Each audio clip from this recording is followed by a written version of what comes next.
Welcome to Crucible Cloudworks Live. My name is Chris, and each week we'll be interviewing professionals in their respective fields to get a behind-the-scenes look at what their day-to-day life is like and what it took to get there.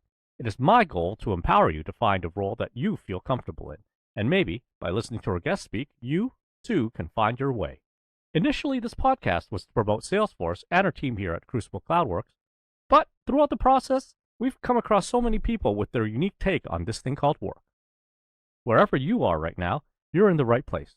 So let's get started. Hey all, welcome again to Crucible Cloudworks Live. Today we're with our good friend Melvin here, who has recently pivoted in his career from sales into being a Salesforce admin. Hey, good morning, Melvin, or afternoon, I should say. Good morning here and good afternoon to you, Chris. Thanks for having me. Appreciate it, Melvin. So what led you to a decision to change directions in your career? Yeah, so I spent 5 years in AdTech sales. Prior to that, I was working in retail, and towards the end of my, time at Yelp, I really just wanted to step back and kind of reassess where I was in life, what I wanted to do in the long term.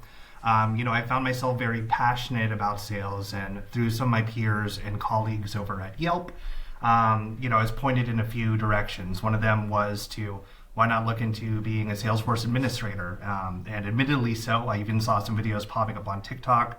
I believe their marketing game is pretty strong, and they're getting influencers to talk about becoming an admin. And so, I dove into Trailhead. I took a few of the modules, ended up loving it. A little bit fun fact about me, I spent a lot of my life growing up behind a computer, so some of it just came pretty natural and familiar to me.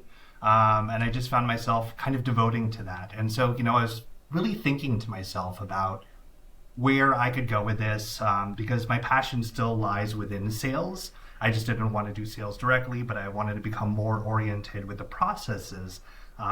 So, I ended up getting my Salesforce Administrator certification, and right now I'm kind of in between the crossroads of going primarily as a Salesforce Administrator or kind of getting that power user role in sales operations.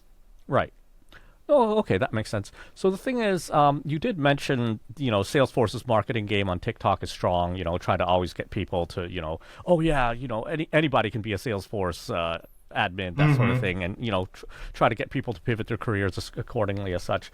So the thing is, did you see the recent, post or recent video from Salesforce Ben, about the, shift into Salesforce Marketplace, or? I haven't seen that particular video, but does it have something to do with the saturation of admins within the market? Yeah, exactly. So, I mean, and even Salesforce Ben, was saying like, oh, we've been part of the problem ourselves. And, it's like there is like way too much saturation perhaps because of this marketing blitz at the entry level. So in your search for an entry level Salesforce admin position, did you hit any of that wall? Very much so. I have a pretty nice tracker on my end for, all my applications and such. I'm primarily just targeting Salesforce admin entry-level roles or entry-level roles in the sales operations. Just using LinkedIn as a platform or just using that as a reference, within the first hour or two, you're going to have easily 150, 200 applicants. And that's top competition for even people that have 5 to 10 years under your belt if you're looking at some of the premium statistics for applying for those entry-level statistics. So the competition is fairly strong, and you have to be really on top of your game. You pretty much have to treat applying for jobs as a full-time thing. If you're not dedicating at least 15 to 20 hours a week, you're going to be behind unless you get lucky and you submit that one application where they tend to move faster, or if you see it within the first few minutes. Yeah, no, that's really solid advice for a lot of people like looking for any sort of job right now. And I know there's a lot of them. You as you said, you really have to treat it like your full-time job, right? Like I remember talking to someone and he's like, oh, I have something out there. I've got an interview next week. It's like, no, how many other resumes did you send that day, right? If you're not like applying to 50 different positions a day, I mean, you're not really taking it seriously, right? So, but 100%. But on to happier conversations and maybe a little more scuttlebutt, which is what I always love. I mean, you were at Yelp for 5 years. So, did any changes at Yelp lead to your decision to, pivot to a different career, or? I wouldn't say there were really any big changes. I loved what I was doing. I Yeah. started off selling the small business sector. Then, I ended up in the channel sales department. I think I just kind of reached that point. I'm halfway through my 30s, and I really just wanted to reassess what I wanted to do for the next 15, 20 years. And it was pretty much that assessment that led me on the path that I am right now. All right. I mean, is it with something like ad sales? I mean, you did mention your age, but is it really like ad sales is a young man's game? Like you got to be able to make that 5,000 cold calls a day, that sort of thing, or I mean, I wouldn't say it's a young man's game. My time at Yelp, I know that our sales team was very diverse. We had people as young as in their early 20s to people that, were in their mid 40s to early 50s. It really just takes that certain amount of grit to make it in sales. It is very grindy. It's high outbound calls. For channel sales, it wasn't as high outbound, but just a different type of hustle and bustle.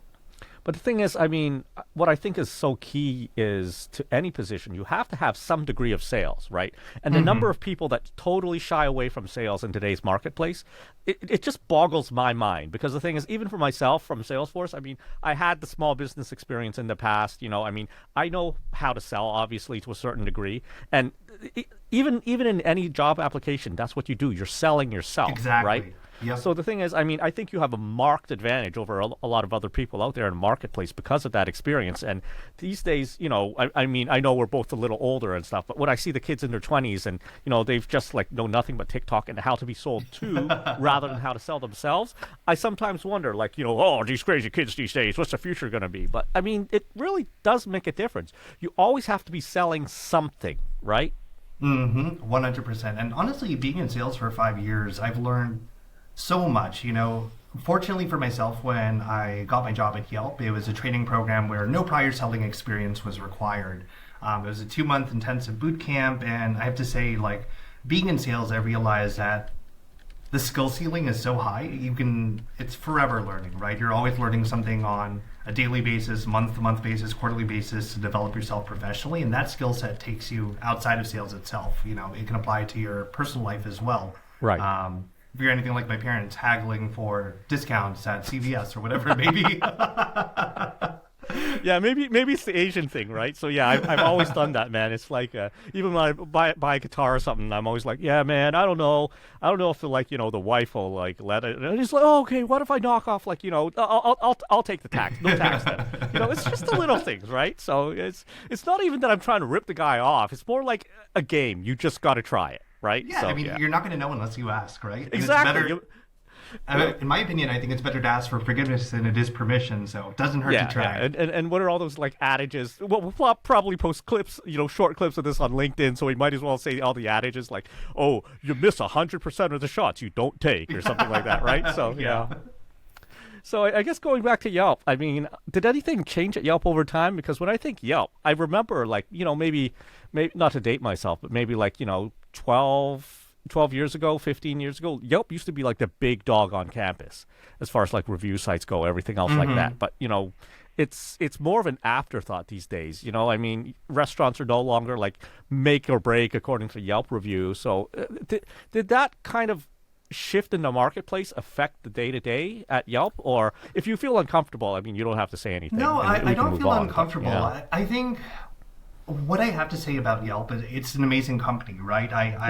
The reason I stayed there for so long was because I thoroughly believed in their mission, which was essentially just to connect, consumers to great local businesses. And I believe inherently that Yelp is still one of the dominant factors in the marketplace. So keep in mind, if you're not even an active Yelp user, if you went to Google and you typed in, drain cleaning near me or whatever it may be, Yelp often indexes at the top, and all it takes is a few clicks to find that plumber that you want to connect with. And not even just home services or food, but even professional services like managed IT services if you're a small business. You could find digital marketing agencies over there, if you're looking for one. But yeah, I still thoroughly believe in the platform. I think it was just personally a shift for myself where I wanted to go professionally. Right. No, that makes total sense. So in your new role as a Salesforce admin, I mean, are you enjoying your new role a little more? Do you feel more fulfilled, I guess? Or I love it. There are times where I feel like my workload is a little bit slower. There are times where I feel like I feel like I have way too much on my plate, but I think that's what's kind of exciting for me, the fact that there are a lot of new challenges that I haven't run into before. And, I said this earlier before we started recording, but I think it's okay to admit that I don't know. And, I can treat that as a learning opportunity to, rely heavily on the resources that are out there. Everything's on the internet, whether you're looking on Trailhead, whether you're looking at, amazing groups on Discord like SFXD, Salesforce XD. You have a very active community of admins that have run into the same problems that you have, and people are willing to help. I think that's a really cool part being in the Salesforce ecosystem, especially as an administrator, is that we have a pretty great community. Right. Yeah, I love it. I love it over here. That's great. I mean, what are some of the new skills that you're using every day that you just love to do? I mean, are you like every time you have to go and edit a flow or something? Does that bring a certain smile to your face, or yeah?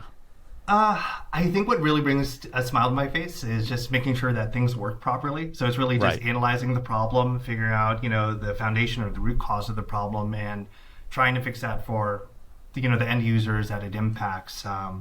Hopefully that answers the question. No, it does, because the thing is, like, the way you're describing it, you're almost working more in that little objective space. That, like, there's a definite problem, you can go find the cause of that problem, and you can fix it, right? I mean, I guess sales, when you rely on a few more soft skills, stuff like that, right? It's a little more subjective, and it's not always a direct cause and effect when it comes to like certain other roles, right? So I think 100%. Yeah. No, that makes a lot of sense. I mean, are you using AI at all? I know, speaking of Salesforce marketing, AI is the next big thing everybody's talking about. So are you using AI? Is it part of your workflow? Or Yeah, so I still feel like I'm a bit of a novice when it comes to AI. I thoroughly appreciate it. I think it's an absolutely cool thing. And one of the ways that I have been using AI is just to run hypotheticals in Salesforce for some of the problems that I'm running into. ChatGPT, for example, will provide you with an output of something that might be correct, something that might not be correct, and then I could just reference a few other more updated materials online, because I believe ChatGPT only references knowledge to, what was it, January 2022 or something along the lines of that. There's been a few API changes since then and stuff. So yeah, and Salesforce continually updates on a quarterly basis, so it's not going to keep super up to date with all that knowledge, but for the most part, a lot of the hypotheticals that I have run into AI or ChatGPT have been pretty consistent with the resolution that I was thinking of, and it just helps kind of organize my thoughts into how I want to tackle that problem. Right. So, I mean, just try to moving things along then. I mean, I know whenever we discuss recent work history, we always have to mention the elephant in the room, which is, the pandemic. I mean, did the pandemic change things for you at all about, how you worked? Was the pandemic perhaps a key in, determining, hey, maybe I should change careers or anything like that? Or Yeah, I don't want to say it was incredibly influential in my decision to pivot or an careers. influenza. Okay, all right. I got my one dad joke. I get one dad joke a day. That's out of the way. Please continue. Go ahead. But I do want to say that the pandemic did kind of change, I guess, my life for the better in the working sense, right? Yeah. So the saving time on the commute, first and foremost, is a big thing. I can focus on things that actually matter to me to get help myself get in a better headspace for the day, or even tackle additional tasks like playing with the cats for an extra 30 minutes before I start with my day-to-day. Right. But just having that extra time and flexibility is great. I think also, on a side note, me being inherently an introvert in sales, it allows me to be able to keep my head down and keep focused rather than, someone coming up to my desk and I'm just like, yeah, please don't talk to me for now. Yeah. I don't know if you've seen that meme with the person with the sign on their back, please don't start talking to me. I have a terrible attention and I will talk for 5 hours without getting my task done or something like that. No, I haven't seen it, but it sounds great. Yeah, I'm kind of like that. So I'm the type of person where I like to kind of remain in my bubble and keep focused on the work I have ahead of me. So I think that's one of the pluses from the pandemic, the whole shift to the working from home dialogue. Yeah, I never really thought about that before, but you're right. I mean, the pandemic was kind of like, introverts came out. It's like, yeah, now's my time to shine. So, yeah. And everyone else is saying, no, we're not going to see each other. We're not going to go to the office. I'm like, the snacks were great, but I'm good. Yeah. No, that's great. That's great. And the thing is, I guess you use some of that time then, to learn Salesforce, go to Trailhead, that sort of thing, or? Mm-hmm. Yeah, so go ahead. No. Go ahead. Finish your thought, please. Yeah, I was going to say it started off by going to Trailhead. Then I looked into other resources that were recommended by the Salesforce community. I ended up buying it was like a $20 package on Udemy, if I'm not mistaken. His name was Matt something, and it was a very summarized concept walkthrough for everything Salesforce Admin. And then I decided I wanted to take a deeper dive just because some of the resources on Salesforce, for example, on Trailhead, when you're taking the practice exams, it's the same 120 questions divided into 30 question tests. So at that point, it feels more like the concept of memorization versus actual learning. So I looked into other resources. One that I found particularly useful was a platform called Focus on Force. Okay. Really affordable prices too, $20 per, I guess, certification segment. So like learning admin, advanced admin, business analyst, whatever it may be. But I found that had a lot more unique learning opportunities where it wasn't the same questions that were on Trailhead, and I was forced to use my brain a little bit more, which I absolutely loved because that helps me retain the information versus memorizing it. No, that's great, because the thing is that actually segues into what I was about to ask, in that, as someone in, kind of, the beginning space as an admin, that sort of thing. It's Salesforce, even though the marketing bills it as like, hey, anyone can do it, it does seem to be a challenge to really get into. It's kind of like, learning a musical instrument or anything else like that, and that, like, it's easy to pick it up and, play, but to actually get to the part where, playing a song in full or something like that, rather than just the constituent parts, I think that's the difficulty. And with Trailhead in particular, I mean, the reason I wanted to circle back to that is you mentioned that, you were able to learn from the Trailheads before, maybe a bit more of a gaming background, you really got used to it and really could learn and adapt to it. But I found that when I send Trailheads to people, let's say 80% of the time it's a miss, because they'll go through it, but the exercises, some of them are not very complete, I find, right? Like, yeah, 100%. There were times where I had to do the whole question and ask the community, and someone would respond saying, actually, it doesn't look like it was set up properly. You're gonna have to use this as a workaround, which is frustrating in a sense, but I still find that Trailhead provided a good foundation. Just to get the that basic level knowledge of the ecosystem. I mean, that's been my problem in trying to introduce people to that's been my problem in trying to introduce people to Salesforce, in that, I would send them to Trailhead and say, yeah, do this trail, it's great, everything else like that. But for me, a lot of this is just so second nature to me. I don't recognize the fact that, like, there's huge gaps there sometimes for people who are just doing it the first time.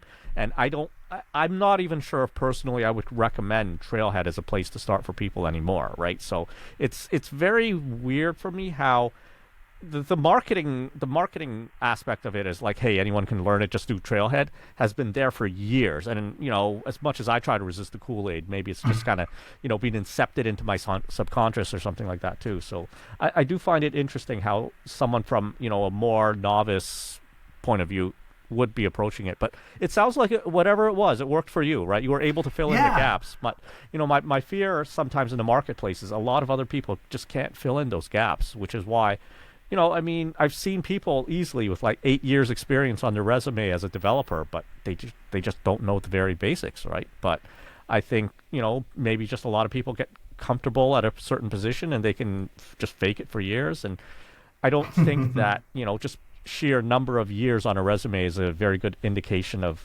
who someone is or what they can bring to the table. But it looks like, for yourself, your ability to learn quickly, your ability to learn on your own, despite, the lack of, formal background so far. I mean, that just takes time, right? But you do have, like, the aptitude that it needs to get by. So, I mean, kudos to you for that, man. So, I again, referencing back to Trailhead, I think it was a good place to start, especially since it was on the free side, especially if you're more budget conscious people. But, jumping into what I was talking about earlier, the roles that I've been jumping into, the volunteer gig and the contract gig, I don't think Trailhead really prepared me for a lot of the business use cases I'm running into there at all.